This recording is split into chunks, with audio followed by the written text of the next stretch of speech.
Hola a todos. Estos días ha salido un estudio que resulta de lo más desconcertante y extraño porque un grupo de investigadores ha descubierto una estrella para la que no hay explicación posible sobre cómo se formó. Es una estrella que se sale de lo normal, que no hay ningún modelo que sea capaz de explicar cuál podría ser su origen. Es más, el tipo de estrella que tuvo que dar nacimiento a esta no podría haber explotado, tendría que haberse convertido en un agujero negro. Y es algo que está llevando a que estos investigadores se pregunten si realmente todo lo que se sabe sobre supernovas, sobre cómo se forman estrellas en ciertos entornos, es algo correcto o por el contrario falta conocimiento. Y lo que ven es que parece ser que falta conocimiento porque no hay ningún modelo que sea capaz de explicar por qué existe una estrella de estas características, y además nos va a llevar a hablar de las primeras estrellas del universo porque podría haber una relación directa con ellas. Así que eso es de lo que vamos a hablar en este vídeo. La estrella en cuestión está a 13.000 años luz del sistema solar, es decir, está en la Vía Láctea, y lo que han visto los investigadores es que en principio se tuvo que formar en las secuelas de la explosión de una estrella más masiva, es decir, de una supernova. Hasta aquí, en principio, no parece que estemos diciendo nada extraño. Lo que pasa es que no hay ninguna teoría que sea capaz de explicar por qué se produciría la supernova de esa estrella más masiva que luego permitió que se formase esta estrella que tiene una composición atípica. Lo que dicen los investigadores es que puede ser una pista de que hay que seguir profundizando en las supernovas, en cómo mueren las estrellas masivas, o en este caso muy masivas, y también en la formación de ciertos elementos. De las supernovas y de su importancia hemos hablado en más de una ocasión, ya sabemos que son un fenómeno muy destructivo, que pueden incluso arrasar con el sistema planetario en el que tiene lugar, y que es un mecanismo muy importante porque no solo puede destruir su entorno, sí, también es un mecanismo para diseminar elementos pesados en la galaxia, en el universo, y por tanto era necesario, esto lo hemos dicho muchas veces aquí en YouTube, que viviesen y muriesen millones de estrellas que forjaron elementos en su interior como el carbono, el nitrógeno, el hierro, etc., para que el sistema solar pudiese formarse con los elementos que contiene, permitiendo que la Tierra tenga vida, etcétera, etcétera. ¿Qué sucede aquí? Que esta estrella en cuestión, lo interesante es que se calcula que debió tener unas 80 veces la masa del Sol, la que llegó al final de su vida y permitió que se formase la estrella que se ha observado ahora, que tiene una composición muy atípica. Y el problema es que la teoría, lo que se ha visto y lo que se pensaba hasta ahora, porque hay que ver si realmente esto sigue teniendo validez, es que en principio una estrella tan masiva, 80 veces la masa del Sol, debería haber terminado su vida convirtiéndose directamente en un agujero negro. Existe un cierto rango de masas en el que las estrellas no explotan en forma de supernova, son tan masivas que directamente colapsan a un agujero negro y por tanto, si no hay supernova, no puede haber una dispersión de elementos. Y sin embargo, la composición de esa estrella lo que indica es que tuvo que nacer a partir del material expulsado por una estrella de una masa en torno a eso, 80 veces la masa del Sol. Claro, es un escenario imposible. Con el conocimiento que se tiene hoy en día, con los modelos que se tienen hoy en día, no hay manera de explicar cómo es posible que esta estrella pueda existir y tener esa composición tan atípica, porque ese es quizás el aspecto más llamativo. ¿Cómo se forma este tipo de estrella? No es difícil de explicar. Cuando se produce una supernova, en esas nubes de material que se dispersan desde la supernova, en ese material que ha forjado la estrella en su interior antes de llegar al final de su vida, se pueden formar estrellas que van a incorporar esos elementos.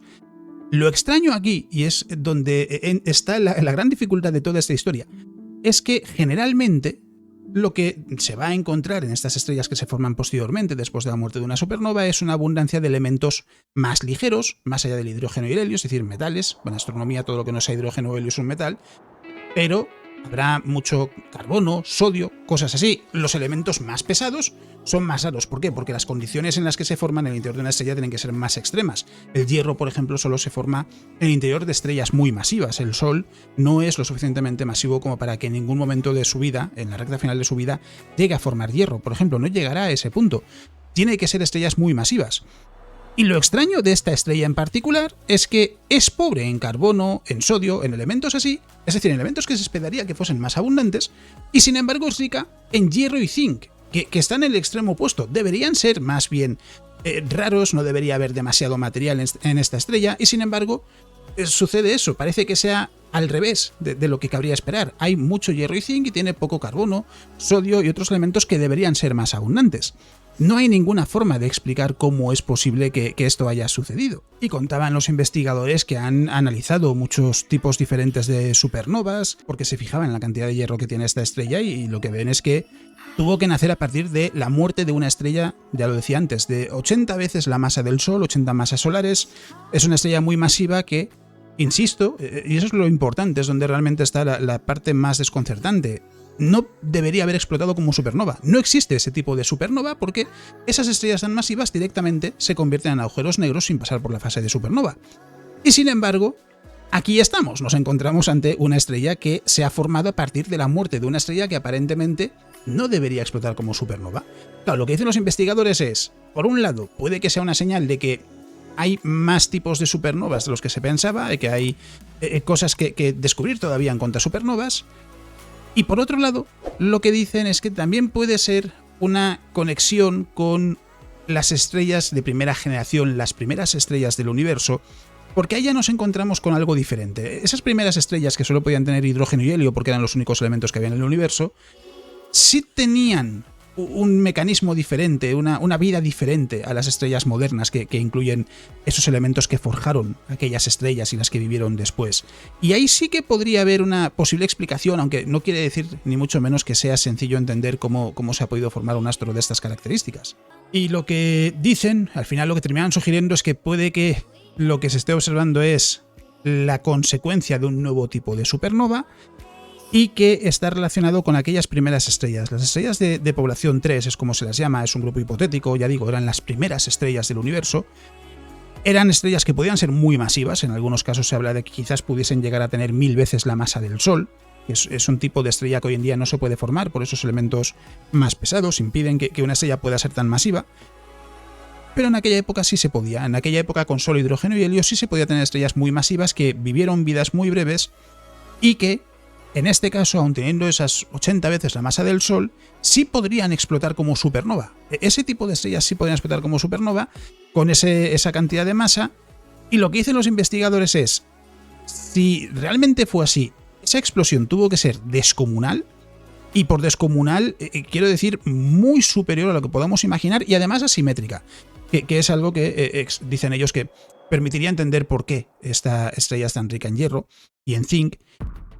Y lo que dicen es, la potencia de esa supernova es tan devastadora que lo más probable es que si hubiese tenido lugar en una galaxia pequeña, la hubiese destruido. Decía al principio del vídeo, normalmente estas supernovas más violentas que se pueden observar hoy en día pueden a lo mejor destruir su sistema planetario.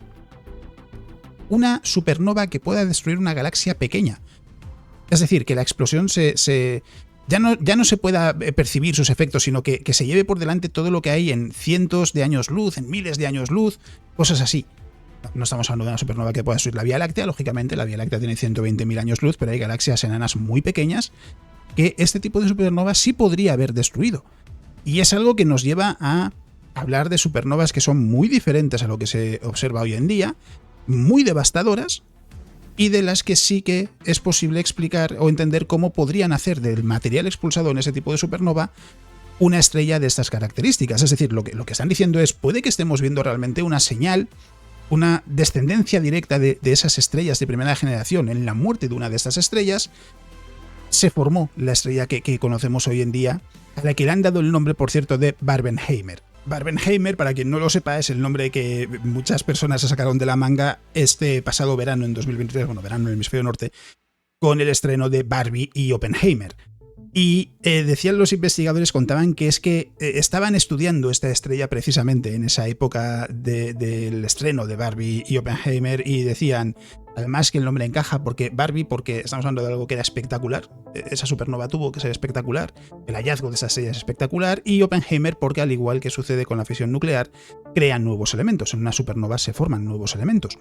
Así que le han decidido dar ese nombre. Y ya en un tono más serio también decían, el telescopio James Webb de momento no ha conseguido observar esas estrellas de primera generación, esa población 3, pero decían, si se puede encontrar más estrellas de segunda generación, como parece ser esta, como parece ser esta estrella Barbenheimer, que permitan profundizar en cómo morían aquellas estrellas de primera generación, se puede tener mucha más información sobre cómo fueron las estrellas de población 3. Es decir, lejos de ser algo que resulte preocupante el encontrarse con algo que los modelos no pueden explicar, pasa lo contrario, es algo muy interesante porque es una oportunidad de poder profundizar en la vida de esas estrellas que existieron en la infancia del universo, que eran muy diferentes a lo que se forma hoy en día, y entender qué consecuencias tenía el final de sus vidas para la formación de la segunda generación de estrellas que existió justo después de esa. Aquí, en este sentido, no hay mucho más que se pueda decir más allá de que veremos si con el telescopio James Webb se puede encontrar más estrellas de este tipo. Esta en particular es también interesante porque está a 13.000 años luz, está en la Vía Láctea, lo que quiere decir es que no hace falta realizar observaciones a miles de millones de años luz. Puede que haya más estrellas de este tipo en nuestro entorno, en la Vía Láctea, y lógicamente, ahora que se sabe de la existencia de una estrella aparentemente imposible, si se encuentran más, se puede empezar a trabajar en ese rompecabezas que permita explicar cómo se produjo ese tipo de supernova, qué sucedía con ese tipo de estrellas. Es decir, es un hallazgo que parece, bueno, más o menos anecdótico, una estrella aparentemente imposible, con el conocimiento que tenemos hoy en día, con los modelos que tenemos hoy en día, pero que en realidad puede abrir las puertas a entender mejor esa primera generación de estrellas, cómo llegaban al final de sus vidas, qué sucedía en el final de sus vidas y cómo se producía la fusión de elementos en su interior, así como también el contexto de la creación de elementos en general, si realmente se desarrolla como se cree hoy en día o hay que añadir información que no se podía tener hasta ahora, hasta que se ha descubierto esta estrella.